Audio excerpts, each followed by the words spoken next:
કોઈ સાંભળનારા નથી મળતા ભલામણા. દાડીએ રાખે અમને ફોન આવે છે એટલે મારા બાપાએ આવું કામ કર્યું એનું તમે થોડુંક બોલજો. એટલે તારા બાપા તારા બાપાએ આખી દુનિયાના બૂસ જ માર્યા. શું તારા બાપનું અમારે કહેવું? અરે કોક ઝૂંપડામાં ભલામણા બટકું રોટલો દી આવો, ઇતિહાસ થઈ જાય. ઇતિહાસ મારો નાથ તમારી નોંધ કરશે ભલામણા. પૈસા વાળાને તો આખી દુનિયા સલામું મારે. એક ઝૂંપડામાં રહેતા હોય, આ અત્યારે હાથમ આઠમનો તહેવાર છે, હે ઝૂંપડામાં રહેતા હોય, લુગડા વગરના છોકરા બહાર ધૂળમાં રમતા હોય, એને પૂછજો જઈને કે એ બેન તમે કેમ ઢેબરા કેમ નથી બનાવ્યા, એમ પૂછજો.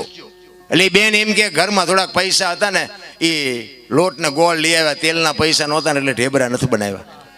અને જો મારો બાપ કદાચ આ વાસુકી દાદો જો કદાચ તમને માલપા ઉતરે અને એવા ઝૂંપડામાં 500 કિલો તેલ આપી આવો ને, અને ઈ તેલમાંથી જે ઢેબરા બને અને ઈ લુગડા વગરના છોકરા ખાય ને એના પેટમાં જાય ને પછી જે આશીર્વાદના ધોધ છૂટે ને, એ ડોક્ટર એમ કે નહીં બચે તોય મારો નાથને બચાવવો પડે. બાપુ આ કરવાની જરૂર છે.